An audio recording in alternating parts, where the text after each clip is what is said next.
Hello friends, आज मैं carriage workshop लालागुरा के अंतर्गत कंडक्ट हुए जेई के पेपर्स के सॉल्यूशन देखेंगे। इसलिए वीडियो के लास्ट तक बने रहें एवं वीडियो पसंद आए तो वीडियो को लाइक एवं चैनल को सब्सक्राइब करना ना भूलें।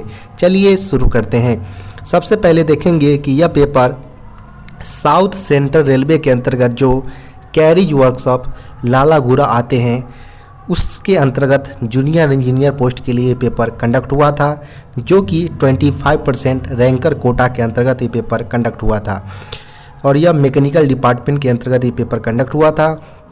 साथ ही बात करें यहाँ पर तो इस एग्ज़ाम डेट की तो यह 24 फरवरी 2023 को ये पेपर कंडक्ट हुआ था, जिसमें अगर बात करें तो कैंडिडेट को पूरे 110 प्रश्न पूछे गए थे, जिसमें कैंडिडेट को केवल 100 प्रश्न का जवाब देना था, जिसमें के लिए कैंडिडेट को पूरे 100 मार्क्स दिए गए थे, यानी एक प्रश्न के लिए 1 मार्क्स। और इसके अलावा अगर बात करें तो कैंडिडेट को इस पेपर के लिए पूरे 2 घंटे का समय दिया गया था। इसके अलावा अगर बात करें तो इस पेपर के अंतर्गत कोई भी नेगेटिव मार्किंग का प्रावधान नहीं था। ये सारे इंस्ट्रक्शन हैं जो आप पेपर को अटेम्प्ट करने से पहले एग्ज़ाम हॉल में पढ़ ले। आगे चलिए देखते हैं कि इस पेपर के अंतर्गत कौन कौन से प्रश्न पूछे गए थे। तो यहाँ पर अगर पहले प्रश्न की बात करें तो पहला प्रश्न पूछा गया था, which type of grease is used in roller bearing of ICF coaches. मिस ICF कोच के अंतर्गत जो रोलर बियरिंग प्रयोग किए जाते हैं उसमें हमारा किस प्रकार का ग्रीस प्रयोग किया जाता है वो पूछे गए हैं यहाँ पर। तो बात करें ICF कोच के अंतर्गत जो रोलर बियरिंग होते हैं उसके अंतर्गत लिथियम बेस ग्रीस का प्रयोग किया जाता है। तो यहाँ पर ऑप्शन नंबर बी करेक्ट उत्तर हो जाएगा। नेक्स्ट प्रश्न की बात करें तो नेक्स्ट प्रश्न यहाँ पर पूछे गए हैं, with regard to LHB coach schedules what is SS1। यानी जो आप जानते होंगे कि SS1, SS2 और SS3 जो वर्कशॉप मेंटेनेंस स्तर पर LHB कोच क्या कराए जाते हैं, तो यहाँ पर SS1 का यहाँ पर मतलब पूछा गया है कि क्या होता है। तो SS1 का मतलब होता है हमारा शॉप शेड्यूल 1। तो यहाँ पर ऑप्शन नंबर की अगर बात करें तो ऑप्शन नंबर यहाँ पर बी सही उत्तर हो जाएगा। नेक्स्ट प्रश्न की बात करें यहाँ पर तो नेक्स्ट प्रश्न पूछे गए हैं, what is the full form of LHB। LHB का फुल फॉर्म होता है लिंक हॉफमैन बुश। तो यहाँ पर हमारा ऑप्शन नंबर बी करेक्ट उत्तर हो जाएगा। नेक्स्ट प्रश्न की बात करें यहाँ पर तो नेक्स्ट प्रश्न पूछे गए हैं, the mean pore size of filter paper used in manufacture of EMD filter. जो हमारा EMD यानी इलेक्ट्रोमोटिव डीजल्स जो फिल्टर्स होते हैं उसके अंतर्गत जो हमारा फिल्टर यूज किए जाते हैं पेपर्स, उसका पोर साइज पूछा गया है कितना होता है। तो पोर साइज की अगर बात करें यहाँ पर तो 10 to 14 माइक्रॉन्स के अप्रॉक्स होते हैं। तो यहाँ पर हमारा ऑप्शन नंबर ए करेक्ट उत्तर हो जाएगा। नेक्स्ट प्रश्न की बात करें यहाँ पर तो नेक्स्ट प्रश्न पूछे गए हैं, in carriage shop after completing the repair coach cleaning is the activity of. जब कोचिंग कैरिज वर्कशॉप के अंतर्गत शॉप के अंतर्गत जब हमारा कोच रिपेयर काम कंप्लीट हो जाता है तो उसकी सफाई करने की एक्टिविटी कौन से शॉप के अंतर्गत आता है। तो उसके जो हमारा उसके अंतर्गत जो शॉप आता है पेंट शॉप, उसकी जिम्मेवारी होता है जब रिपेयर कोच का हो जाए तो उसका क्लीनिंग पेंटिंग वगैरह की जिम्मेवारी पेंट शॉप की होती है। तो यहाँ हमारा ऑप्शन नंबर सी करेक्ट उत्तर हो जाएगा। नेक्स्ट प्रश्न पूछे गए यहाँ पर, the size of the end locking bolt of roller bearing. जो रोलर बियरिंग हमारा प्रयोग किए जाते हैं उसके जो लॉकिंग बोल्ट होता है इंड लॉकिंग बोल्ट, उसके लिए साइज क्या होता है बोल्ट की वो पूछे गए हैं यहाँ पर। तो बोल्ट की अगर साइज की अगर बात करें इंड लॉकिंग बोल्ट की तो वो हमारा M16 होता है। तो यहाँ पर ऑप्शन नंबर हमारा बी करेक्ट उत्तर हो जाएगा। नेक्स्ट प्रश्न है, thickness of PVC floor sheet is. यानी जो हमारा पॉलीफेनाइल क्लोराइड फ्लोर शीट जो हमारा कोचेज के अंतर्गत फ्लोर शीट पर प्रयोग किए जाते हैं उसकी थिकनेस कितना होता है वो यहाँ पर पूछा गया है। तो थिकनेस की अगर बात करें यहाँ पर पीवीसी फ्लोर शीट की तो वह 2 mm की होती है। तो यहाँ पर ऑप्शन नंबर हमारा ए करेक्ट उत्तर हो जाएगा। नेक्स्ट प्रश्न यहाँ पर पूछे गए हैं, capacity of each water tank in non AC LHB 3 tier sleeper coach is, यानी जो हमारा non AC LHB 3 tier sleeper coach होते हैं उसके अंतर्गत जो वाटर टैंक प्रयोग किए जाते हैं उसकी प्रत्येक की कैपेसिटी कितना होता है वो पूछे गए हैं यहाँ पर। तो प्रत्येक की कैपेसिटी की अगर बात करें वाटर टैंक की तो वह 390 का होता है, यानी 390 लीटर्स की। तो यहाँ पर ऑप्शन नंबर बी करेक्ट उत्तर हो जाएगा। नेक्स्ट प्रश्न यहाँ पर है, the correct torque value for M16 end locking bolt. इससे पहले देखे थे कि जो इंड लॉकिंग बोल्ट होता है उसके लिए हमारा बोल्ट का साइज M16 होता है, और यहाँ पर पूछा गया कि जो हम टॉर्किंग करते हैं बोल्ट की उसकी टॉर्क वैल्यू कितना होता है। तो टॉर्क वैल्यू की अगर बात करें तो 11 to 12 kg मीटर होता है, क्योंकि टॉर्क वैल्यू का हमारा यूनिट kg मीटर ही होता है। तो यहाँ पर ऑप्शन नंबर हमारा बी करेक्ट उत्तर हो जाएगा। नेक्स्ट प्रश्न यहाँ पर पूछे गए हैं, फीवा का मतलब। तो फीवा का मतलब अगर बात करें फीवा का फुल फॉर्म की तो failure indication and break application device होता है। तो यहाँ पर ऑप्शन नंबर हमारा सी करेक्ट उत्तर हो जाएगा, जिसका काम होता है हमारा जो LHB कोच के अंतर्गत जो सेकेंडरी सस्पेंशन में हमारा एयर स्प्रिंग लगे होते हैं उसकी मॉनिटरिंग करना होता है। जब भी हमारा एयर स्प्रिंग से कोई लीकेज वगैरह हो तो उस केस में हमारा एक लिमिटेशंस होते हैं, उससे ज़्यादा अगर लीकेज होता है हमारा तो पूरी गाड़ी में हमारा ब्रेक लगा देते हैं जो फीवा डिवाइस, और उसका जो इंडिकेटर हमारा लगा होता है वो रेड कलर से इंडिकेट करने लगता है, जिससे हमारा इससे पता चल जाता है कि कहाँ से हमारा एयर स्प्रिंग लीकेज हो रही है। नेक्स्ट प्रश्न यहाँ पर है, group formed along the edge of building bid. जो हमारा जो बिल्डिंग बिड होता है उसके जो एड्ज के किनारे जो अलोंग में ग्रुप बनते हैं उसको हम क्या किससे जानते हैं। तो जो बात करें अगर हम बिल्डिंग बिड की तो वहाँ पर जो हमारा ग्रुप बनता है तो उसको हम अंडरकट के नाम से जानते हैं। ये एक तरह से देखा जाए तो ये बिल्डिंग डिफेक्ट का टाइप्स के अंतर्गत आते हैं। यहाँ पर हमारा ऑप्शन नंबर सी करेक्ट उत्तर हो जाएगा। जिसके अगर बात करें कॉज की तो यह होता क्यों है, तो इसका कॉज होता है जो एक्सेसिव हम ओवर हीटिंग करते हैं और इम्प्रॉपर पोजीशन इलेक्ट्रोड को देते हैं तो उस कंडीशन में हमारा जो अंडरकट होता है वो बनने की संभावना बनी रहती है, और इससे हमारा जो होता है फैटिक स्ट्रेंथ होता है जो जॉइंट्स का वो भी काफ़ी हद तक कम हो जाता है, यानी रिड्यूस हो जाते हैं उसकी स्ट्रेंथ। नेक्स्ट प्रश्न की बात करें यहाँ पर तो नेक्स्ट प्रश्न पूछे गए हैं, how many brake disc are available on 1 LHB coach, यानी एक LHB के अंतर्गत कितने ब्रेक डिस्क अवेलेबल है यानी उपलब्ध है वो यहाँ पर पूछे गए हैं। तो एक LHB कोच की अगर बात करें तो एक ट्रॉली हमारा यहाँ पर होता है, एक ट्रॉली यहाँ पर होता है, दोनों में 2-2 एक्सल्स होते हैं। दोनों एक्सल्स पर हमारा 2 की संख्या में ब्रेक डिस्क लगे होते हैं। तो इस प्रकार आप देख पा रहे होंगे कि टोटल 8 की संख्या में हमारा ब्रेक डिस्क पर कोच लगे होते हैं।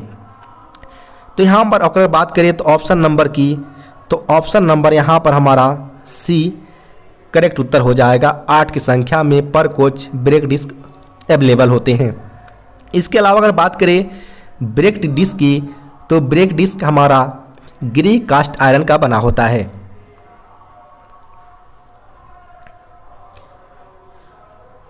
जिसका अगर डायमीटर्स की अगर बात करें डाया की तो 640 mm होता है। वहीं अगर थिकनेस यानी मोटाई की अगर बात करें तो यह नए कंडीशन में 110 और जब कंडम कंडीशन होता है तो 96 होने पर हम इसको कंडम कर देते हैं। इसको आप याद रखें, काफ़ी इंपॉर्टेंट है एग्जाम्स के पर्पस के लिए। नेक्स्ट प्रश्न यहाँ पर है, what is the purpose of dump valve, यानी डंप वाल्व का क्या उद्देश्य है, क्या पर्पस है लगाने का, वो यहाँ पर पूछे गए हैं। डंप वाल्व की पर्पस की अगर बात करें तो डंप वाल्व एक तरह से इसका दूसरा नाम अगर बात करें तो एंटी स्किड वाल्व होता है, यानी गाड़ी को स्किड होने से बचाना होता है। तो अगर बात करें एंटी स्किड की तो यह इसका काम होता है कि जो ब्रेक सिलेंडर होता है उसको मॉनिटरिंग करना, यानी हमारा प्रेशर सप्लाई कितने मात्रा में करना है, रिलीज करना है, ये सारे हमारा डंप वाल्व के कंट्रोल में होते हैं। तो यहाँ पर देखा जाए अगर तो to maintain approximately the same RPM of all axles on the LHP coach, यानी जो LHP कोच के सारे एक्सेल्स के हमारा जो रिवोल्यूशंस पर मिनट होता है उसको मेंटेन करना होता है, साथ ही साथ व्हील को स्किड करना से बचाने के लिए होता है। तो यहाँ पर हमारा option number C A and B both correct उत्तर हो जाएगा, यानी ऑप्शन नंबर C यहाँ पर सही उत्तर होगा। नेक्स्ट प्रश्न की बात करें यहाँ पर, तो नेक्स्ट प्रश्न पूछे गए हैं what is the amount of while पर साइड बेरर इन LHP, यानी ICF कोच के अंतर्गत जो हमारा साइड बेरर होता है उसके पर साइड बेरर में वाइल की क्वांटिटी यानी अमाउंट पूछा गया कि कितने मात्रा में प्रयोग करते हैं। तो साइड बेरर में अगर बात करें वाइल की अमाउंट की तो 2 लीटर पर साइड बेरर हम प्रयोग करते हैं। तो यहाँ पर हमारा ऑप्शन नंबर C सही उत्तर हो जाएगा। नेक्स्ट प्रश्न पूछे गए यहाँ पर in LHP coach gap between brake disc and brake pad either side is adjusted to, यानी जो LHP कोच के अंतर्गत जो गैप होता है ब्रेक पैड या जो ब्रेक डिस्क के बीच जो प्रत्येक साइड वो गैप मेंटेन कितना करना होता है, तो वो 1.5 mm अप्रॉक्स हमको गैप देना होता है। तो यहाँ पर ऑप्शन नंबर हमारा B करेक्ट उत्तर हो जाएगा। नेक्स्ट प्रश्न पूछे गए यहाँ पर कि the fundamental unit which is common in FPS और MKS सिस्टम, यानी जो FPS और MKS सिस्टम के अंतर्गत जो कॉमन हमारा फंडामेंटल यूनिट होता है वो कौन सा होता है, वो पूछा गया है यहाँ पर। तो FPS की अगर बात करें यहाँ पर, तो FPS का मतलब यहाँ पर होता है फुट पाउंड और S से यहाँ पर सेकेंड हो जाता है। जबकि MKS की अगर बात करें तो MKS का मतलब होता है मीटर, किलोग्राम, K से यहाँ पर किलोग्राम हो जाएगा और S से यहाँ पर सेकेंड हो जाएगा। तो यहाँ पर आप देख पा रहे होंगे कि कॉमन यहाँ पर पूछा गया है, तो कॉमन देख पा रहे होंगे सेकेंड, यहाँ पर जो यूनिट्स है वो सेकेंड हमारा कॉमन आ रहा है फंडामेंटल यूनिट्स। तो यहाँ पर आपका सही उत्तर सेकेंड हो जाएगा, यानी ऑप्शन नंबर B यहाँ करेक्ट उत्तर होंगे। नेक्स्ट प्रश्न है ratchet stop in the micrometer help to, यानी माइक्रोमीटर्स में जो रैचेट स्टॉप्स होते हैं वो किसके लिए मदद करते हैं, तो वो हमारा जो प्रेशर होता है उसको कंट्रोल करता है। तो यहाँ पर ऑप्शन नंबर की अगर बात करें तो ऑप्शन नंबर यहाँ पर D इसका सही उत्तर हो जाएगा।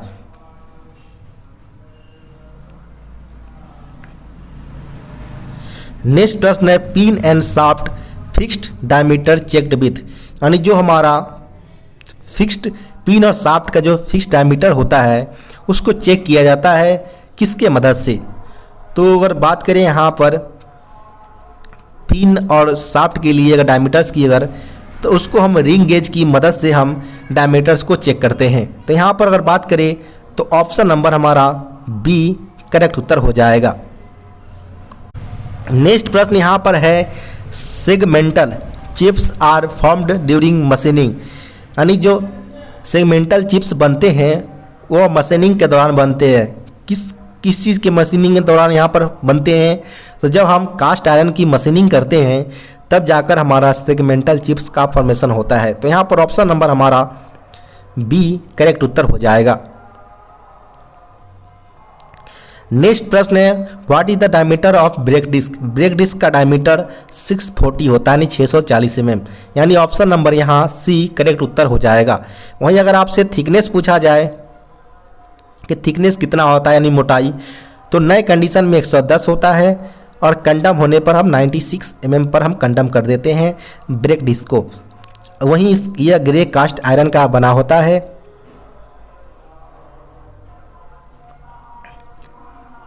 नेक्स्ट प्रश्न की बात करें यहाँ पर, तो नेक्स्ट प्रश्न पूछे गए what is the colour code of A group coil springs, यानी A ग्रुप की कॉइल स्प्रिंग्स का कलर कोड क्या है वह पूछा गया है। तो टोटल अगर बात करें कॉइल स्प्रिंग्स की ग्रुप्स की तो 3 ग्रुप्स में डिवाइड किए गए हैं, जिसमें पहला ग्रुप ए ग्रुप्स की बात करें तो इसमें कलर कोड येलो कलर्स रखे गए हैं। वहीं बी ग्रुप्स की अगर बात करें तो इसमें के अंतर्गत ऑक्सफोर्ड ब्लू कलर्स के आते हैं। जबकि सी ग्रुप की अगर बात करें तो इसके अंतर्गत कॉइल स्प्रिंग्स की कलर कोड ग्रीन रखे गए हैं। तो आपसे यहाँ पर ए ग्रुप्स के लिए पूछा गया है, तो आपका ऑप्शन नंबर ए येलो कलर इसका सही उत्तर हो जाएगा। नेक्स्ट प्रश्न यहाँ पर है the function of earthing device in LHV fiat bogie is, यानी LHV फिएट बोगी के अंतर्गत जो अर्थिंग डिवाइस होता है उसका फंक्शन क्या होता है। तो उसका फंक्शन होता है कि जब हमारा जो इलेक्ट्रिक सप्लाई उसके द्वारा हो तो हमारा जो CTRV है उसमें कोई डिफेक्ट ना क्रिएट हो, जो डायरेक्ट रूप से अर्थिंग पूर्व पर हमारा रेल लाइन में चले जाए। तो यहाँ पर हमारा टू प्रोटेक्ट CTRV करेक्ट उत्तर हो जाएगा, ऑप्शन नंबर ए। वहीं अगर बात करें यहाँ पर कि अर्थिंग डिवाइस की संख्या, हम प्रत्येक LHV कोच की अगर बात करें तो अर्थिंग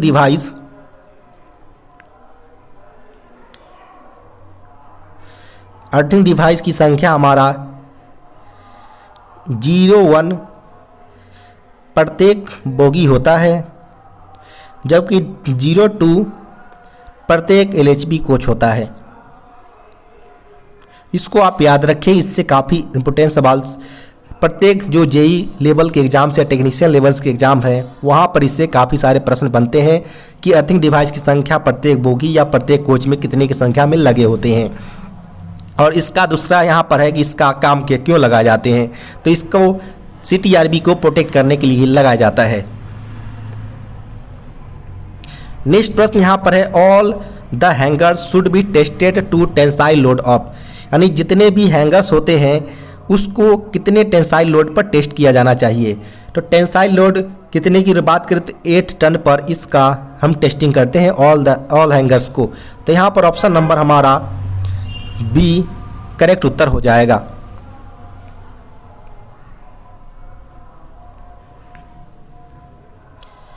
नेक्स्ट प्रश्न यहाँ पर है frequency of LHV coach shop schedule 2, यानी SS2 के यहाँ पर बात किया गया है कि यह कितने अंतराल पर कराए जाते हैं। तो यहाँ पर अगर बात करें SS1 की तो यह 18 मंथ या 6 लाख किलोमीटर्स जो भी पहले हो उस कंडीशन में कराए जाते हैं।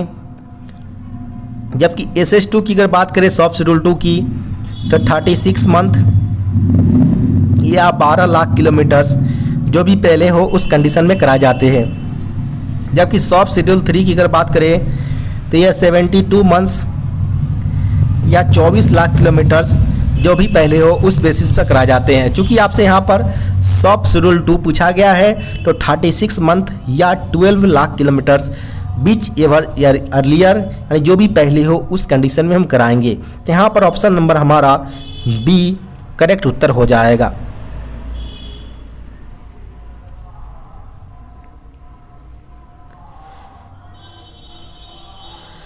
नेक्स्ट प्रश्न यहाँ पर पूछे गए हैं inside distance between horizontal bearing arms of BSS hanger, यानी जो ब्लस्टर सेकेंडरी सस्पेंशन हैंगर होते हैं उसके inside distance horizontal bearing arms के बीच कितना होता है वह पूछा गया है। तो हॉरिजेंटल अगर बात करें बियरिंग आर्म्स के बीच डिस्टेंस की तो वह 384 mm होता है। तो यहाँ पर ऑप्शन नंबर हमारा डी करेक्ट उत्तर हो जाएगा, 384 mm। नेक्स्ट प्रश्न यहाँ पर पूछे गए हैं पॉलीयूरेथीन पेंट इज आ, यानी पॉलीयूरेथीन पेंट क्या है। तो यह एक 3 पैक सिस्टम होता है। तो यहाँ पर हमारा 2 पैक सिस्टम होता है। तो यहाँ पर हमारा ऑप्शन नंबर बी इसका सही उत्तर हो जाएगा, 2 पैक सिस्टम।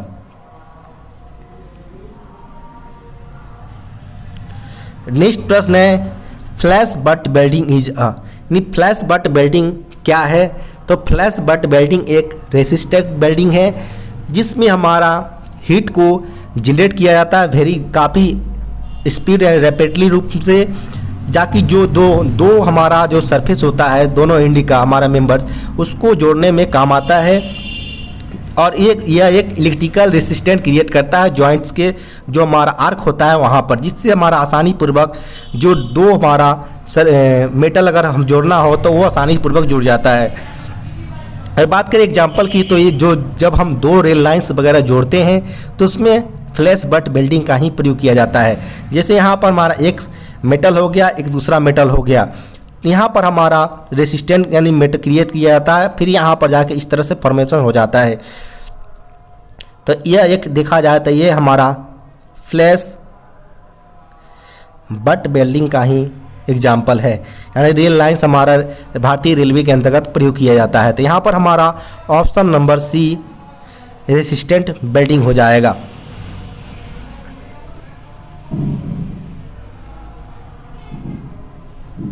नेक्स्ट प्रश्न की बात करें यहाँ पर, तो नेक्स्ट प्रश्न पूछा गया है what is the higher speed potential of LHB coach, यानी एलएचबी कोच का जो स्पीड पोटेंशियल हायर होता है वह कितना होता है। तो इसका अगर बात करें हम तो यह 160 किलोमीटर पर, और जब अपग्रेड कर देंगे तो 200 किलोमीटर तक इसमें चलाया जा सकता है। तो यहाँ पर हमारा ऑप्शन नंबर बी करेक्ट उत्तर हो जाएगा। नेक्स्ट प्रश्न पूछे गए यहाँ पर which type of suspension are used in double acting telescopic type shock absorbers, यानी जो double acting telescopic shock absorbers होते हैं उसमें किस प्रकार के सस्पेंशन प्रयोग किए जाते हैं वह पूछा गया है। तो यहाँ पर सेकेंडरी सस्पेंशन का प्रयोग किया जाता है। तो यहाँ पर ऑप्शन नंबर हमारा बी करेक्ट उत्तर हो जाएगा।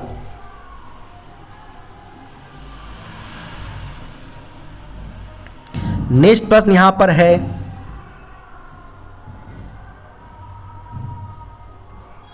विच type of bearing are used in LHB coach, यानी एलएचबी कोच के अंतर्गत किस प्रकार के बियरिंग प्रयोग किए जाते हैं। तो इसके अंतर्गत सीटीआरबी यानी कार्टेज टेपर रोलर बियरिंग का प्रयोग किया जाता है। तो ऑप्शन नंबर यहां डी करेक्ट उत्तर हो जाएगा। नेक्स्ट प्रश्न है यहां पर the metal used for joining PVC seats on flooring of a coach is, and जो फ्लोरिंग कोच के होते हैं उसमें जब पीवीसी सीट को जोड़ा जाता है तो उसमें किसका मदद लिया जाता है। तो उसमें हम बात करें तो हॉट एयर वेल्डिंग का मदद लिया जाता है फ्लोर सीट पर पीवीसी सीट्स को अटैच करने के लिए। तो यहाँ पर ऑप्शन नंबर हमारा सी करेक्ट उत्तर हो जाएगा। इसकी अगर थिकनेस की अगर बात करें तो इसका थिकनेस 2 mm का होता है। नेक्स्ट प्रश्न की बात करें यहाँ पर तो water tank in non AC LHB coach are made of, यानी नॉन एसी एलएचबी कोच के अंतर्गत जो टैंक होते हैं वाटर टैंक्स वो किसका बना होता है। तो वाटर टैंक की अगर बात करें तो वो बना होता है एल्युमिनियम का। तो यहाँ पर ऑप्शन नंबर सी करेक्ट उत्तर हो जाएगा। नेक्स्ट प्रश्न है in which schedules LHB bearing being send for reconditioning के लिए जब हम कब भेजते हैं एलएचबी बियरिंग को, तो ये हमारा सॉफ्ट शेड्यूल 2 के अंतर्गत भेजा जाता है, जिसे हम एलएचबी कोच का POH 1 के नाम से भी जानते हैं। तो यहाँ पर ऑप्शन नंबर ए करेक्ट उत्तर हो जाएगा। नेक्स्ट प्रश्न की बात करें यहाँ पर तो नेक्स्ट प्रश्न पूछे गए हैं the aluminium water tanks and joints are tested at the pressure of, जो हमारा एल्युमिनियम वाटर टैंक्स होते हैं उसके जॉइंट्स को कितने प्रेशर पर टेस्ट किया जाता है यानी जांचा जाता है। तो प्रेशर की अगर बात करें तो इसको हम 0.34 kg/cm² प्रेशर पर हम टेस्ट करते हैं जॉइंट्स की। तो यहाँ पर ऑप्शन नंबर की बात करें तो ऑप्शन नंबर डी 0.35 kg/cm² इसका सही उत्तर हो जाएगा।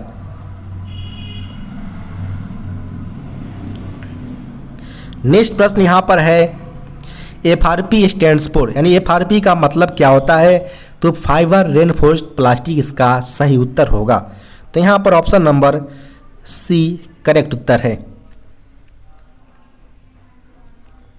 नेक्स्ट प्रश्न है as per non AC LHB coach manual codal life of LHB coach, यानी जो हमारा non AC LHB coach manual है उसके अनुसार देखा जाए तो एलएचबी कोच का कोडल लाइफ कितना होता है, तो वह 35 ईयर्स यानी 35 ईयर्स का होता है। ऑप्शन नंबर यहाँ सी करेक्ट उत्तर हो जाएगा। नेक्स्ट प्रश्न की बात करें तो the gas filled in sealed window glass units provided in AC coaches, यानी एसी कोचेज के अंतर्गत जो सील्ड विंडो ग्लास होते हैं उसमें किस प्रकार के गैस को भरा जाता है। तो इसमें अगर बात करें सील्ड विंडो ग्लास में तो इसके अंतर्गत हमारा क्रिप्टन और आर्गन गैस, दो तरह की गैस का प्रयोग किया जाता है, जिसका गैप की अगर बात करें तो 6 mm का गैप होता है हमारा एयर्स को फिल करने के लिए। तो इसमें हमारा दो तरह की क्रिप्टन और आर्गन गैस का प्रयोग किया जाता है। यहाँ पर अगर ऑप्शन की अगर बात करें तो ऑप्शन में केवल आर्गन दिया गया है, तो यहाँ पर ऑप्शन नंबर ए इसका सही उत्तर हो जाएगा। नेक्स्ट प्रश्न है इल्कोमीटर इज यूज टू मेजर, यानी जो इल्कोमीटर होता है अल्कोमीटर उसका किसके मेजर करने के लिए हम प्रयोग करते हैं। तो जो हमारा DFT यानी ड्राई फिल्म थिकनेस के पेंट्स होते हैं उसको मेजर करने के लिए हम एल्कोमीटर्स का प्रयोग करते हैं। तो यहाँ पर ऑप्शन नंबर ए इसका सही उत्तर हो जाएगा।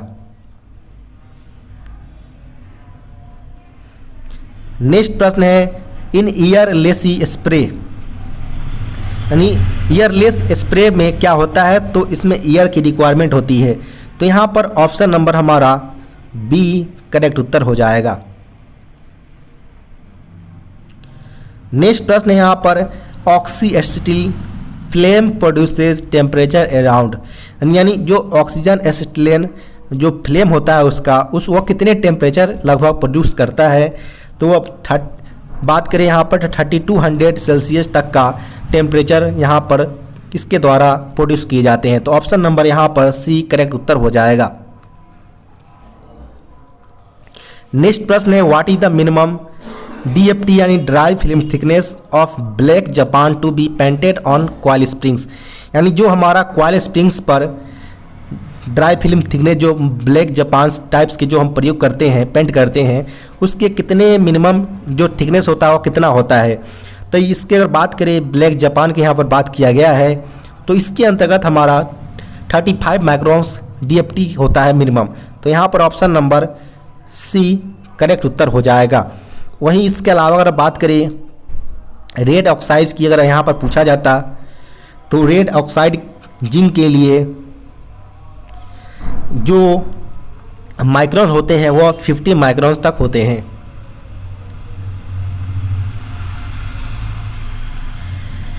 नेक्स्ट है पुट्टी इज अप्लाइड बाय, यानी पुट्टी को किस प्रकार से अप्लाई किया जाता है पेंट शॉप के अंतर्गत। तो इसमें हमारा नाइफ की मदद से प्रयोग किया जाता है। यहाँ पर ऑप्शन नंबर बी करेक्ट उत्तर हो जाएगा। यह कब अप्लाई किया जाता है, तो आफ्टर प्रीमियर्स के बाद हम इसको पुट्टी को अप्लाई करते हैं। तो यहाँ पर ऑप्शन नंबर हमारा बी नाइफ इसका करेक्ट उत्तर हो जाएगा।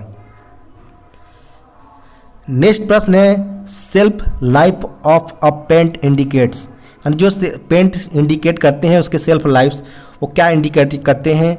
तो वो इंडिकेट करते हैं कि कितना इसका पेंट को स्टोरेज किया जा सकता है कितने लंबे समय तक। तो how long the paint can be stored, option number इसका करेक्ट उत्तर बी हो जाएगा। नेक्स्ट प्रश्न है the junction between two work pieces and weld face is known as, यानी जो वेल्ड के फेस होता है टू वर्क पीसेज के बीच के जंक्शंस को हम किस नाम से जानते हैं। तो अगर बात करें इसके नाम को तो इसको हम थ्रॉट के नाम से जानते हैं। तो यहाँ पर ऑप्शन नंबर ए इसका सही उत्तर हो जाएगा।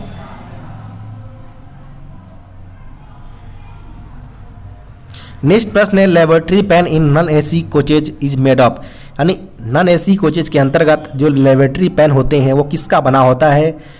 तो यह स्टेनलेस स्टील का बना होता है। तो यहाँ पर ऑप्शन नंबर बी करेक्ट उत्तर हो जाएगा। नेक्स्ट प्रश्न है push cocks functions on the principle of, यानी जो पुश कॉक्स होते हैं वो कौन से सिद्धांत पर काम करते हैं। तो अगर सिद्धांत की अगर बात करें तो ये ग्रेविटी सिद्धांत पर काम करते हैं। तो यहाँ पर ऑप्शन नंबर सी करेक्ट उत्तर हो जाएगा।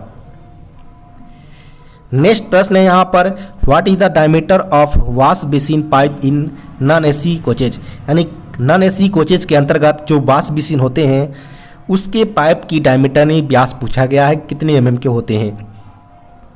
तो वो 40 mm का प्रयोग किया जाता है नॉन एसी कोचेज के अंतर्गत। तो यहाँ पर ऑप्शन नंबर डी करेक्ट उत्तर हो जाएगा।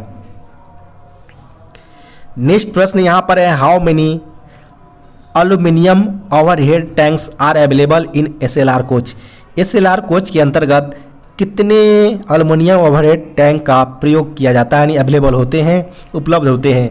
तो 3 की संख्या में ओवरहेड पर एल्यूमिनियम टैंक अवेलेबल होते हैं। तो यहाँ पर ऑप्शन नंबर सी सही उत्तर हो जाएगा।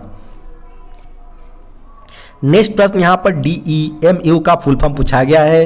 तो DEMU की अगर बात करें तो डीजल इलेक्ट्रिक मल्टीपल यूनिट इसका करेक्ट फुल फॉर्म होंगे। तो ऑप्शन नंबर सी यहाँ सही उत्तर होगा, diesel electric multiple units. Next प्रश्न है यहाँ पर, number of cylinder available in 1400 HP DEMU diesel engine. यानी 1400 HP डीजल इंजन्स में कितने संख्या में सिलेंडर ब्रेक्स जो सिलेंडर होते हैं वो अवेलेबल होते हैं। तो डीजल इलेक्ट्रिक मल्टीपल यूनिट्स की अगर बात करें 1400 HP की, तो इसके अंतर्गत 16 सिलेंडर अवेलेबल उन्हें उपलब्ध होते हैं। तो यहाँ ऑप्शन नंबर यहाँ पर ए करेक्ट उत्तर हो जाएगा।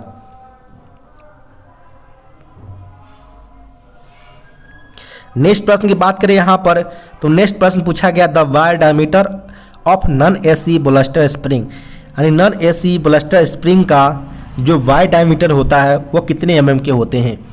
तो नॉन एसी ब्लास्टर स्प्रिंग की अगर बात करें जो इस तरह से कॉइल फॉर्म में होता है, तो यहाँ पर कॉइल की जो हमारा जो वायर होता है उसका डायमीटर पूछा गया है। तो नॉन एसी के लिए हमारा 42 mm का होता है। तो ऑप्शन नंबर यहाँ पर ए करेक्ट उत्तर हो जाएगा, जो कि नॉन एसी कोच के लिए है। अगर यहाँ पर आपसे एसी कोच के लिए पूछा जाता तो एसी कोच के लिए भी 42 mm के ही होते हैं। यानी नॉन एसी और एसी दोनों के लिए जो ब्लास्टर स्प्रिंग का वायर डायमीटर होता है दोनों के लिए 42 mm का ही होता है। नेक्स्ट प्रश्न यहाँ पर है, रोलर बियरिंग आर एक्सट्रैक्टेड या डिसमाउंटेड बाय यूजिंग। यानी रोलर बियरिंग को निकाला या डिसमाउंटेड किया जाता है किसके मदद से। तो ये हाइड्रोलिक जो प्रेशर हम लगाते हैं, यानी डिसमाउंटिंग करने के लिए हाइड्रोलिक प्रेशर का प्रयोग करते हैं। तो यहाँ पर ऑप्शन नंबर हम बी इसका सही उत्तर हो जाएगा। नेक्स्ट प्रश्न यहाँ पर है, dash is used to measure the diameter of wheel. यानी जो व्हील का डायमीटर यानी व्यास होता है उसको मेजर करने के लिए हम किसका मदद लेते हैं। तो इसमें हम ट्रेमल गेज का मदद लेते हैं। तो यहाँ पर ऑप्शन नंबर ए इसका सही उत्तर हो जाएगा। जबकि अगर बात करें पाई गेज की, तो पाई गेज हमारा जो 2 एक्सल्स के बीच जो चक्के होते हैं इसके डायमीटर्स को हम डिस्टेंस को मापने के लिए हमारा पाई गेज का प्रयोग किया जाता है। नेक्स्ट प्रश्न की अगर बात करें यहाँ पर, तो नेक्स्ट प्रश्न पूछे गए, what is the maximum axle load permissible in non AC LHV passenger coach. यानी non AC LHV passenger coach के अंतर्गत मैक्सिमम एक्सल लोड कितने अनुमेय यानी परमिसिबल है वह पूछा गया है। तो यह 16.25 टन मैक्सिमम अलाउएबल होते हैं। तो यहाँ पर ऑप्शन नंबर सी करेक्ट उत्तर हो जाएगा।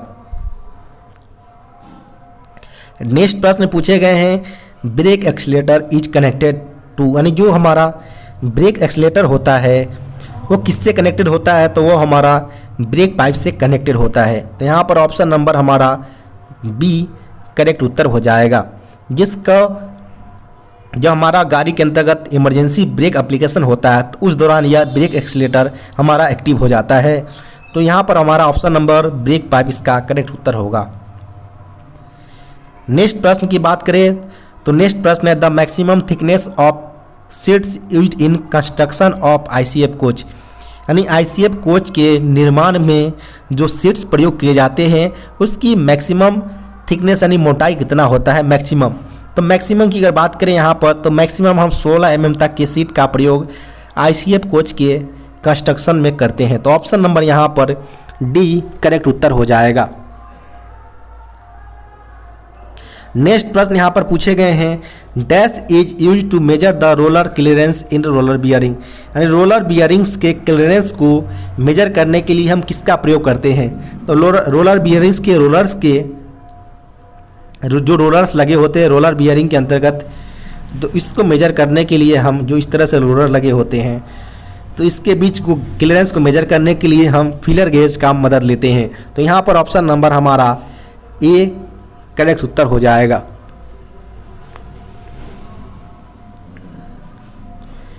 नेक्स्ट प्रश्न की बात करें तो नेक्स्ट प्रश्न पूछे गए corrugated filter paper is used for manufacture of filter, यानी फिल्टर के निर्माण में जो paper corrugated filter paper use किए जाते हैं उसका हमारा पर्पस क्या होता है, उद्देश्य क्यों हम उसका प्रयोग करते हैं। तो इसका अगर बात करें हम तो इसका पहला हमारा फायदे होता है यहाँ पर कि यह इंक्रीज करता है सरफेस एरिया, फिल्ट्रेशंस के जो सरफेस एरिया होता है उसको इंक्रीज करता है। सेकेंड होता है कि ये हमारा फिल्टर पेपर्स के जो स्ट्रेंथ होता है उसको प्रोवाइड करवाता है। तो यहाँ पर ऑप्शन नंबर हमारा सी बोथ ए एंड बी इसका सही उत्तर हो जाएगा।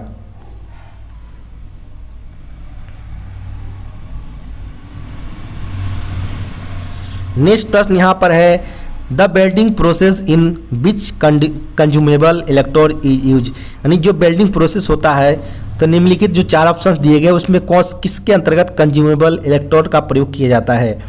तो कंज्यूमेबल इलेक्ट्रोड की अगर बात करें तो हमारा MIG वेल्डिंग के अंतर्गत हमारा यानी मेटल इनर्ट गैस वेल्डिंग जो होता है उसके अंतर्गत हमारा कंज्यूमेबल इलेक्ट्रोड का प्रयोग किया जाता है। तो यहाँ पर ऑप्शन नंबर हमारा ए इसका सही उत्तर हो जाएगा। नेक्स्ट प्रश्न यहाँ पर है under discipline and appeal rules 1968 chargesheets for major penalty is issued in the standard form number, यानी जो हमारा अनुशासन एवं अपील नियम 1968 है उसके अंतर्गत किसी कर्मचारी को बड़ी शास्ति को जारी करने के लिए किस प्रकार के स्टैंडर्ड फॉर्म संख्या की चार्जशीट का प्रयोग किया जाता है। तो स्टैंडर्ड फॉर्म 5 का प्रयोग मेजर पेनाल्टी के लिए किया जाता है। तो यहाँ पर ऑप्शन नंबर हमारा डी करेक्ट उत्तर हो जाएगा। उसके अलावा अगर बात करें SF1 की तो SF1 हमारा ऑर्डर ऑफ सस्पेंशन होता है। SF2 डिम्ड सस्पेंशन होता है कि जब भी कोई कर्मचारी रेल जो पुलिस हिरासत में हो 48 आवर्स से मोर देन 48 आवर्स में, तो जब से वह हिरासत में लिया गया हो तो उस पीरियड से उसको सस्पेंड कर दिया जाता है जिसे हम डिम्ड सस्पेंशन के नाम से जानते हैं। जबकि जो SF3 होता है तो जब भी कर्मचारी हमारा जो सस्पेंशन पीरियड में होते हैं तो उस दौरान उसको जो सफिशिएंट अलाउंस यानी निर्वाह भत्ता दिया जाता है वो SF3 के अंतर्गत आता है। नेक्स्ट प्रश्न की बात करें यहाँ पर तो नेक्स्ट प्रश्न यहाँ पर पूछे गए हैं कि voids caused by the entrapped gases in the welding, यानी वेल्डिंग में जो हमारा वॉइड्स होते हैं और इंट्रैप्ड गैस के कारण वो क्यों होते हैं। जो इंट्रैप्ड गैस के कारण जो हमारा वॉइड्स कॉज्ड यानी घटित होते हैं वेल्डिंग के अंतर्गत वो हमारा बात करें तो वह पोरासिटी के कारण क्रिएट होते हैं। तो यहाँ पर ऑप्शन नंबर हमारा ए इसका सही उत्तर हो जाएगा। एक तरह से देखा जाए तो वेल्डिंग का डिफेक्ट्स टाइप्स के अंतर्गत आते हैं जो अंडरकट्स, स्पेटर्स, स्लैग इंक्लूजर, ये सारे वेल्डिंग डिफेक्ट के टाइप्स होते हैं जिसमें हमारा यहाँ पर जब भी हमारा वॉइड्स होते हैं क्रिएट होते हैं इंट्रैप्ड गैसेस के कारण तो उसको हम पोरासिटी के नाम से जानते हैं। नेक्स्ट प्रश्न यहाँ पर है कॉटन स्टील मीन्स, यानी कॉटन स्टील का मतलब क्या होता है। तो कोरेजन रेसिस्टेंट टेंसाइल स्टील होता है। तो यहाँ पर ऑप्शन नंबर डी इसका सही उत्तर हो जाएगा। नेक्स्ट प्रश्न यहाँ पर free height of 16.25 tons AC coaches bolster spring, यानी जो 16.25 टन वाले जो एसी कोचेज होते हैं उसके ब्लस्टर स्प्रिंग का फ्री हाइट पूछा गया है कि वो कितना होता है एसी कोचेज के लिए। तो एसी कोचेज के लिए अगर बात करें ब्लस्टर स्प्रिंग की फ्री हाइट्स की तो वह 1400 होता है, यानी ऑप्शन नंबर यहाँ पर सी करेक्ट उत्तर हो जाएगा। इसके अलावा अगर बात करें नॉन एसी के लिए जो कि 13 टन के अप्रॉक्स होते हैं, इसके लिए जो ब्लस्टर स्प्रिंग का फ्री हाइट होता है वह 385 होता है। नेक्स्ट प्रश्न की बात करें यहाँ पर तो नेक्स्ट प्रश्न पूछे गए हैं RDSO specifications for curtains fabric is, यानी जो हमारा RDSO स्पेसिफिकेशन उपयोग किया जाता है कर्टन्स फैब्रिक के लिए वह कौन सा है। तो इसके अगर बात करें तो 991 होता है। तो यहाँ पर ऑप्शन नंबर ए इसका सही उत्तर हो जाएगा, जो कि कर्टन फैब्रिक के लिए प्रयोग किया जाता है। वहीं अगर बात करें 9901 के लिए तो यह इसका अगर बात करें जो हमारा अप होल्स्ट्री क्लोथ्स होते हैं जो फर्स्ट एसी कोचेज के लिए, उसके लिए यह स्पेसिफिकेशन यूज किया जाता है। नेक्स्ट है यहाँ पर कैटेगरी बी आइटम्स आर, यानी बी आइटम्स क्या है। तो टोटल हमारा इन्वेंट्री कंट्रोल वगैरह जो होते हैं उसमें हमारा 3 टाइप्स कैटेगरी में हमारा आइटम्स को डिवाइड किए गए हैं, जिसमें हमारा कैटेगरी ए, बी और सी डिवाइडेड है।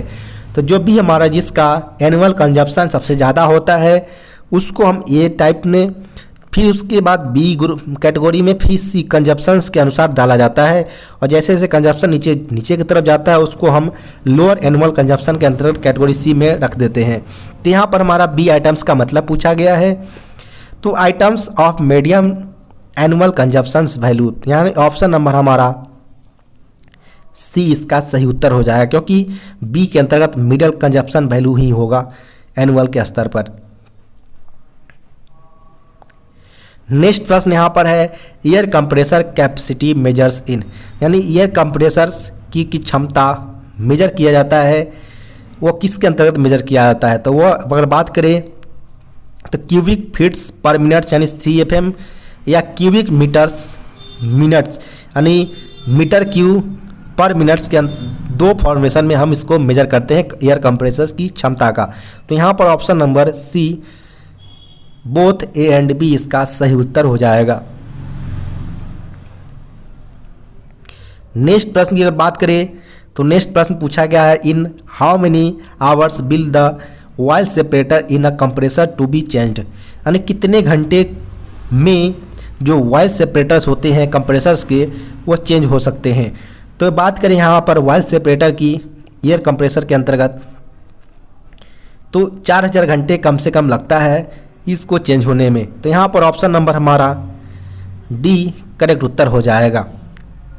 वहीं अगर बात करें अगर यहाँ पर एयर फिल्टर पूछा जाता अगर आपसे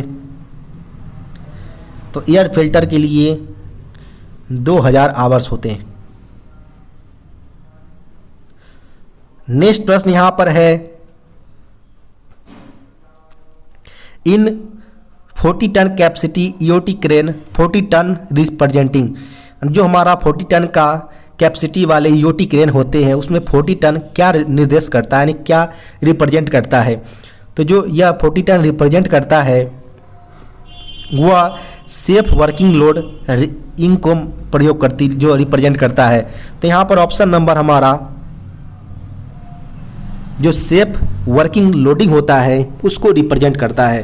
तो यहाँ पर ऑप्शन नंबर सी इसका सही उत्तर हो जाएगा। नेक्स्ट प्रश्न यहाँ पर है while temperature of hydraulic while increases the viscosity of while, जब हम हाइड्रोलिक वाइल के टेम्परेचर को बढ़ाते हैं तब वाइल के विस्कोसिटी पर क्या प्रभाव पड़ता है वह पूछा गया है। तो जब भी हम हाइड्रोलिक वाइल के टेम्परेचर नहीं तापमान को बढ़ाते हैं तो उस दौरान हमारा जो वाइल का विस्कोसिटी है वह डिक्रीज हो जाता है। तो यहाँ पर ऑप्शन नंबर हमारा बी करेक्ट उत्तर हो जाएगा। नेक्स्ट प्रश्न यहाँ पर पूछे गए हैं फीबा इक्विपमेंट यानी जो failure indication break application device जो होता है एयर स्प्रिंग के लिए प्रयोग किया जाता है, वो एक तरह से देखा जाए तो प्योरली न्यूमेटिक सिस्टम होता है। यानी यहाँ पर ऑप्शन नंबर बी इसका सही उत्तर हो जाएगा कि पूर्णतः प्रेशर पर वर्क करता है। नेक्स्ट प्रश्न यहाँ पर है, विच among the following is the last step in magnetic particle testing. यानी मैग्नेटिक पार्टिकल टेस्टिंग में जो सबसे अंतिम स्टेप होता है निम्नलिखित में से कौन सा स्टेप होता है। तो जो हम बात करें इसमें मैग्नेटिक पार्टिकल टेस्टिंग का सबसे अंतिम स्टेप की, तो वह डीमैग्नेटाइजेशन होता है। तो यहाँ पर ऑप्शन नंबर हमारा सी इसका सही उत्तर हो जाएगा। नेक्स्ट प्रश्न यहाँ पर पूछे गए हैं, what is the full form of PAC. PAC का पूर्ण रूप क्या होता है। तो प्रोप्राइटरी आर्टिकल सर्टिफिकेट होता है, जो कि ऑप्शन नंबर सी में है। तो ऑप्शन नंबर सी यहाँ पर सही उत्तर हो जाएगा, जिसका प्रयोग हम सिंगल टेंडर के अंतर्गत करते हैं। जो स्टोर के अंतर्गत जब हम मटेरियल का परचेज वगैरह करते हैं, यानी जो टेंडर देते हैं सिंगल टेंडर, उसके अंतर्गत कोई भी आइटम खरीदा जाता है उसका प्रयोग हम पीएससी के दौरान पीएससी का उपयोग करते हैं, यानी प्रोप्राइटरी आर्टिकल सर्टिफिकेट का। यहाँ पर ऑप्शन नंबर सी इसका सही उत्तर हो जाएगा।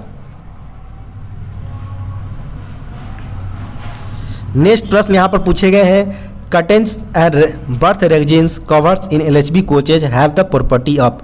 जो हमारा एलएचबी कोचेज के अंतर्गत जो कर्टेन्स होते हैं और बर्थ रेजिन्स होता है, उसका प्रॉपर्टी क्या होता है, ये किस प्रकार के होते हैं। तो वह एक फायर रिटार्डेंट होता है, यानी अग्निरोधी, यानी इसमें आग विरोधी होते हैं। यानी ऑप्शन नंबर यहाँ पर बी इसका सही उत्तर हो जाएगा।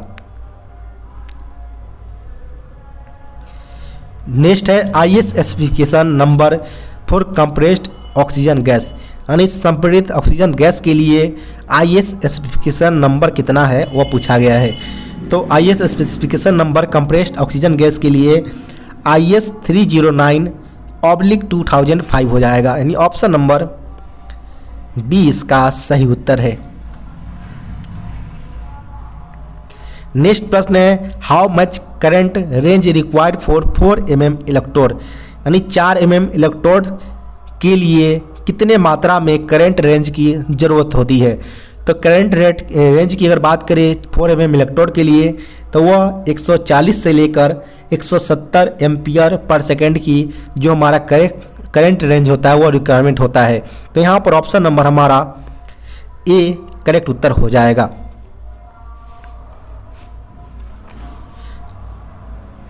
नेक्स्ट प्रश्न की बात करें तो नेक्स्ट प्रश्न पूछे गए हैं, full form what is the missions PSC. PSC का मिशंस क्या है। मिशन पीएससी, तो मिशन पीएससी की बात करें तो इसका हमारा mission procurement and consumption efficiency इसका सही उत्तर हो जाएगा, जो कि ऑप्शन नंबर डी में है। तो ऑप्शन नंबर यहाँ पर डी इसका करेक्ट उत्तर हो जाएगा।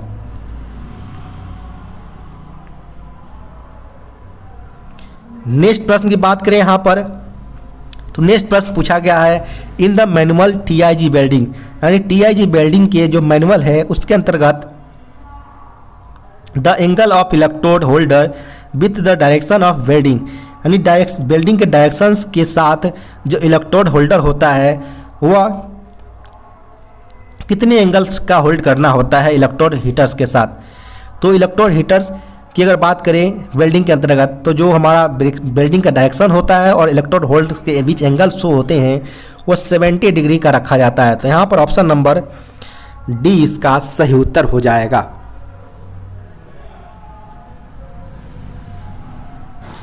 नेक्स्ट प्रश्न की बात करें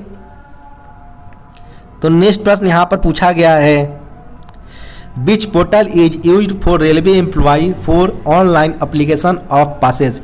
यानी जो हम ऑनलाइन पास पीटीओ जो एप्लीकेशन करते हैं वो रेल कर्मचारी के लिए जो पोर्टल बनाया गया है वो कौन सा है। तो HRMS है, यानी ह्यूमन रिसोर्स मैनेजमेंट सिस्टम है। तो यहाँ पर ऑप्शन नंबर हमारा डी इसका सही उत्तर हो जाएगा। नेक्स्ट प्रश्न की बात करें तो annealing is a process. Annealing एक प्रक्रिया है, क्या है। तो एनीलिंग प्रक्रिया होता है मटेरियल को सॉफ्टनेस करना, यानी राम राम से धीरे धीरे ठंडा करना होता है, सॉफ्ट करना होता है। तो यहाँ पर ऑप्शन नंबर बी इसका सही उत्तर हो जाएगा। नेक्स्ट प्रश्न है what is the new wheel diameter of the ICF wheel. ICF चक्के के नए व्हील डायमीटर कितना होता है, तो वो 915 mm के होते हैं। यहाँ पर ऑप्शन नंबर बी करेक्ट उत्तर हो जाएगा। नेक्स्ट प्रश्न की बात करें तो black colour is generally painted on, यानी ब्लैक काले रंग की पेंट जनरली कौन से सिलेंडर पर होता है, तो वो ऑक्सीजन सिलेंडर पर नॉर्मली ब्लैक कलर का प्रयोग किया जाता है। तो यहाँ पर ऑप्शन नंबर ए इसका सही उत्तर हो जाएगा। नेक्स्ट प्रश्न यहाँ पर पूछे गए हैं to avoid corrosion the commonly used primer in alkyd painting system, यानी कोरोजन जंग लगने से बचाने के लिए सामान्यतः हम जो प्राइमर यूज करते हैं एल्काइड पेंटिंग सिस्टम में वो कौन सा होता है, तो वो होता है हमारा रेड ऑक्साइड जिंक क्रोमीटर प्राइमर होते हैं।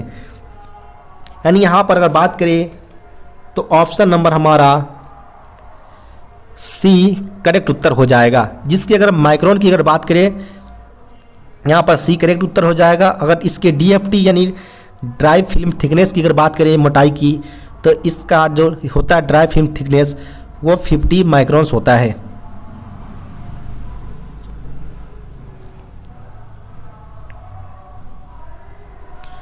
नेक्स्ट प्रश्न है यहाँ पर which of the following is not a corrosion preventing measure, यानी निम्नलिखित में से कौन सा जंग लगने जो प्रिवेंटिंग मेजर्स होते हैं वो इसके अंतर्गत नहीं आता है, यानी जो कोरोजन को नहीं प्रिवेंट करता है।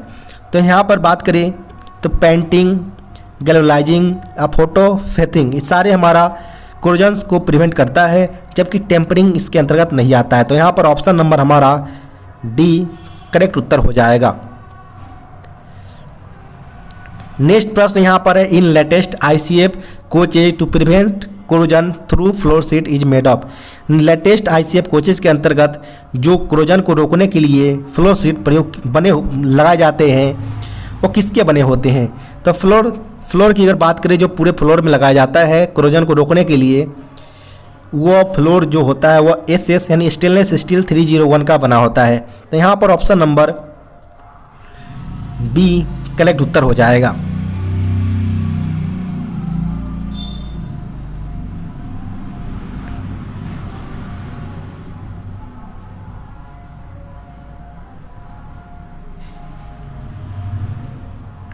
नेक्स्ट प्रश्न पूछे गए यहाँ पर the bearing should be kept in induction heating system for what period of minutes to attain 120 degree Celsius, यानी जो हम बियरिंग को रखते हैं इंडक्शन हीटिंग सिस्टम के अंतर्गत कितने समय के लिए, ताकि वह 120 डिग्री टेम्परेचर को अटेन कर सके। तो हम इसको अंतर्गत बात करें तो 5 to 7 मिनट तक हम बियरिंग को रखते हैं इंडक्शन हीटिंग सिस्टम के अंतर्गत, ताकि वह 120 डिग्री टेम्परेचर को अटेन कर सके। तो यहाँ पर ऑप्शन नंबर डी करेक्ट उत्तर हो जाएगा।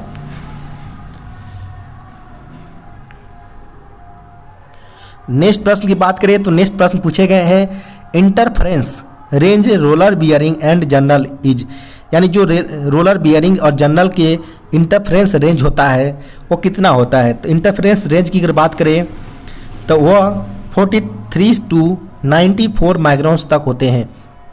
तो यहाँ पर ऑप्शन नंबर ए इसका सही उत्तर हो जाएगा।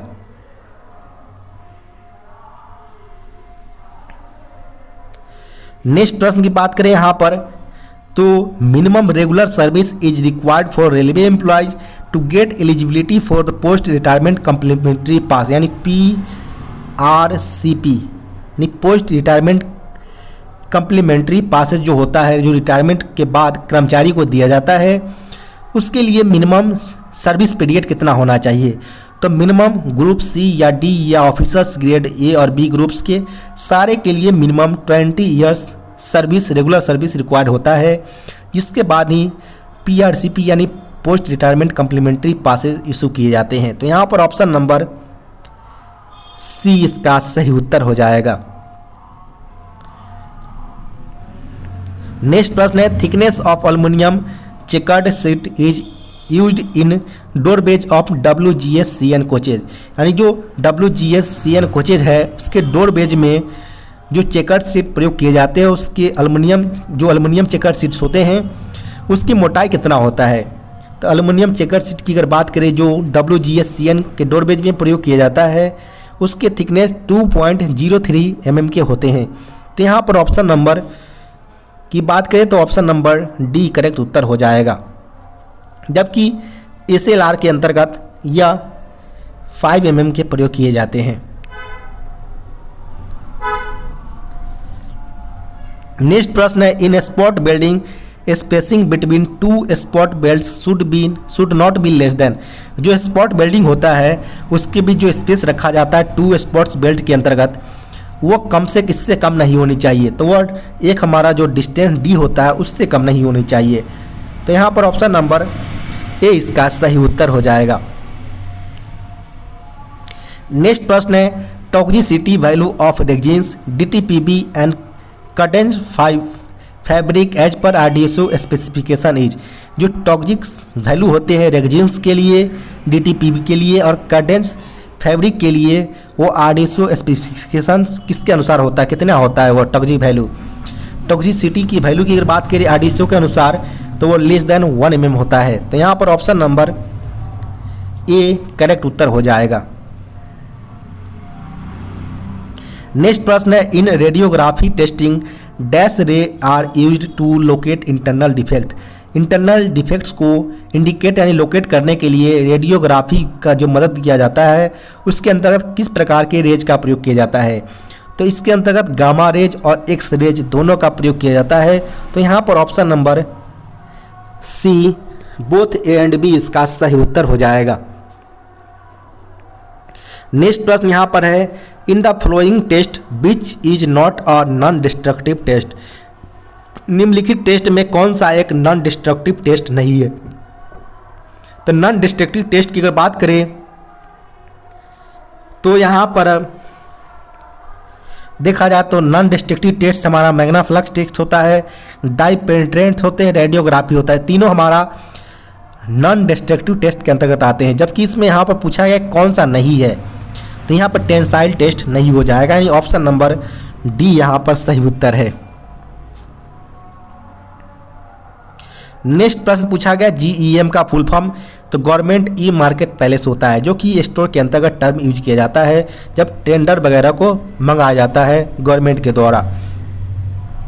तो यहाँ पर ऑप्शन नंबर डी करेक्ट उत्तर हो जाएंगे।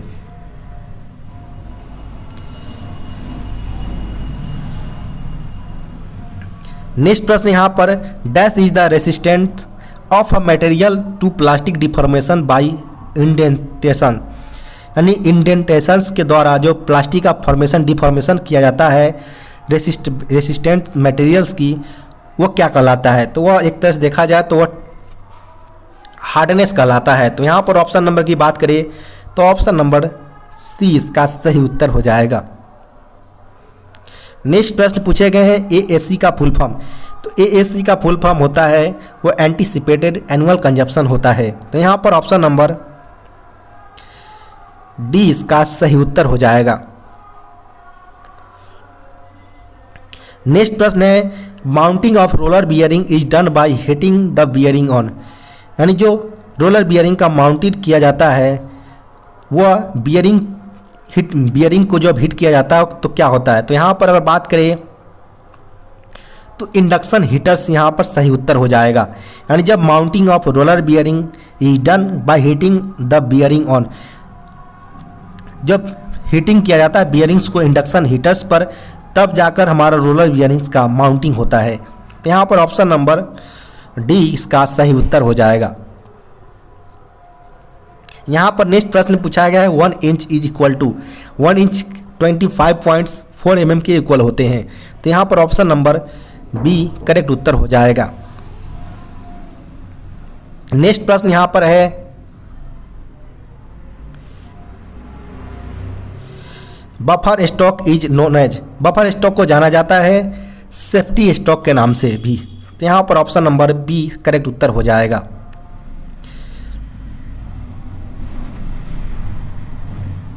नेक्स्ट प्रश्न पूछा गया है यहाँ पर कि part C of model SOP 2018 deals with, जो शेड्यूल्स ऑफ पावर्स जो रेलवे बोर्ड द्वारा जारी किया गया था 2018 के अंतर्गत, उसमें हमारा टोटल्स बात करें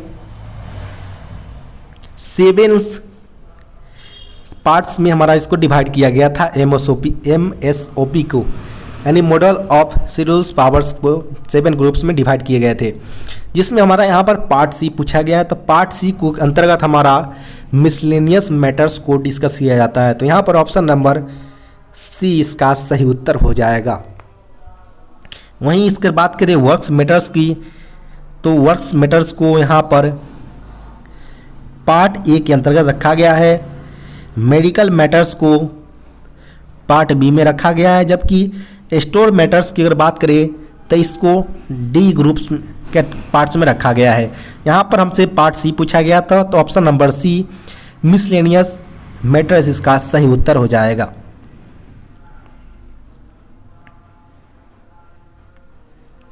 नेक्स्ट प्रश्न यहाँ पर पूछे गए what is the statutory limits of hours of employment of intensive category employees in a week, जो गहन कैटेगरी के जो कर्मचारी होते हैं उसकी एक लिमिटेशन होता है वर्क करने का पर वीक के द्वारा, जो HOER के द्वारा निर्धारित किया गया है। तो यहाँ पर इंटेंसिव कैटेगरी की अगर बात करें, जो स्टैंडर्ड टाइम होता है वो होता है 42 आवर्स पर वीक होता है। लेकिन चूंकि आप जानते हैं कि जो इंटेंसिव कैटेगरी होते हैं वो इसके अंतर्गत उस तरह के कर्मचारी को इंक्लूड किए गए जिसका वर्क प्रेशर काफ़ी कठिन और काफ़ी प्रेशर में होते हैं। तो यहाँ पर इसको टोटल्स अगर बात करें तो इसके अंतर्गत जो वायरलेस ऑपरेटर्स होते हैं या सेक्शन कंट्रोलर हो गए, इस तरह को कर्मचारी को इंक्लूड किए गए हैं इसके अंतर्गत, जिसके अंतर्गत पहले इसमें चार्ज लेना पड़ता है। तो उसको जो हमारा बात करें अगर प्रीपरेटरी या कम्प्लीमेंट्री जो वर्क होते हैं, जो 30 मिनट्स पहले या बाद तक जो उसको कर्मचारी को रुकना पड़ता है, उसको इंक्लूड करके जो मैक्सिमम लिमिट्स होते हैं स्टैट्यूटरी लिमिट्स, उसके लिए या बात करें जो इंटेंसिव कैटेगरी के लिए वो 45 आवर्स पर वीक होता है, जो इससे ज़्यादा मैक्सिमम नहीं होना चाहिए पर वीक्स इंटेंसिव कैटेगरी के लिए। तो यहाँ पर ऑप्शन नंबर बी इसका सही उत्तर हो जाएगा 45 आवर्स।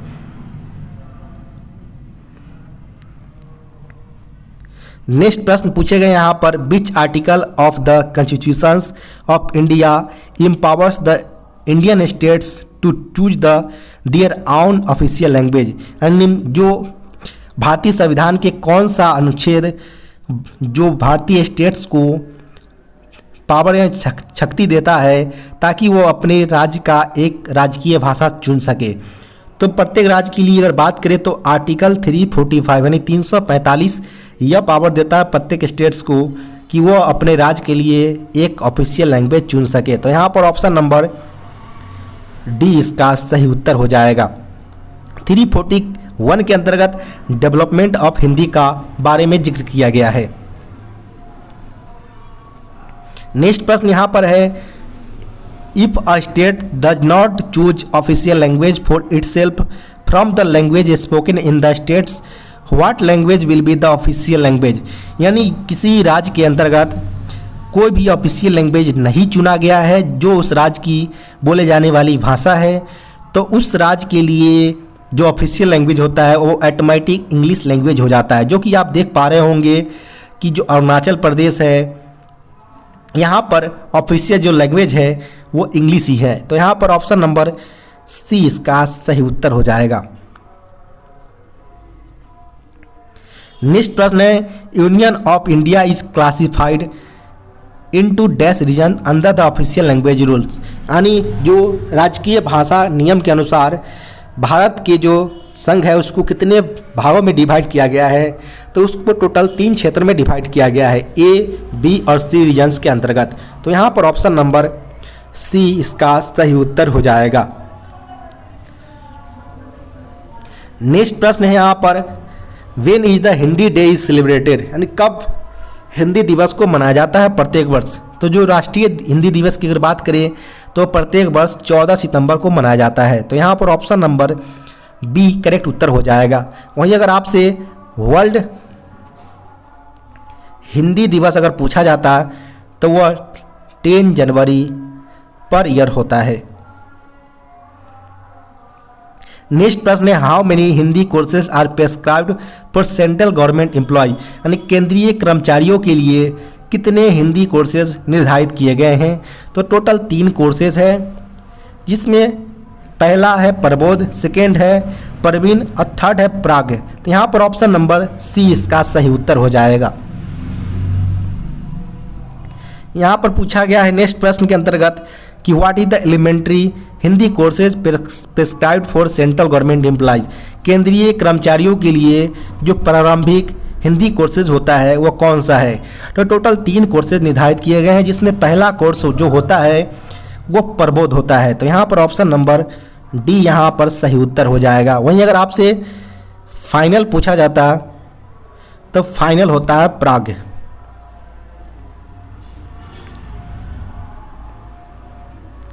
नेक्स्ट प्रश्न यहाँ पर है, who is the chairman of central Hindi committee, यानी केंद्रीय हिंदी समिति के अध्यक्ष कौन होते हैं। तो वह पीएम यानी प्राइम मिनिस्टर होते हैं। तो यहाँ पर ऑप्शन नंबर ए इसका सही उत्तर हो जाएगा। नेक्स्ट प्रश्न की बात करें यहाँ पर, तो नेक्स्ट प्रश्न पूछे गए हैं कि according to article 343(1) of the constitutions, Hindi is the official language of the union of India and the script is ई, यानी जी अगर बात करें अनुच्छेद 343 के 1 के अनुसार जो भारतीय संविधान के हिंदी है उसको किस लिपि में भारत के अंतर्गत शामिल किया गया है। तो उसके अंतर्गत देवनागरी लिपि का प्रयोग किया जाता है। तो यहाँ पर ऑप्शन नंबर सी इसका सही उत्तर हो जाएगा। नेक्स्ट प्रश्न है यहाँ पर, what is the prescribed final courses for ministerial staff of the central government, यानी केंद्र सरकार के जो मिनिस्ट्रियल स्टाफ होते हैं उसके लिए अंतिम कोर्स कौन सा है। तो अंतिम कोर्स की अगर बात करें तो प्राग होता है। तो ऑप्शन नंबर यहाँ पर ए करेक्ट उत्तर हो जाएगा। नेक्स्ट प्रश्न है, official language act is not applicable for to which states, किस स्टेट के लिए ऑफिशियल लैंग्वेज एक्ट अप्लीकेबल यानी लागू नहीं होता है उस राज्य पर। तो यहाँ पर अगर बात करें तो ऑफिशियल लैंग्वेज जो 1976 है उस तमिलनाडु स्टेट पर लागू नहीं होता है। तो यहाँ पर ऑप्शन नंबर बी इसका सही उत्तर हो जाएगा। आपको वीडियो कैसा लगा कमेंट बॉक्स में बता सकते हैं। साथ ही साथ वीडियो को लाइक, चैनल को सब्सक्राइब करना ना भूलें। इसके अलावा अगर भी आपके पास कोई ऐसा पेपर है तो डिस्क्रिप्शन बॉक्स में दिए गए व्हाट्सएप नंबर पर आप सेंड कर सकते हैं। साथ ही साथ अपना सुझाव देना ना भूलें। धन्यवाद।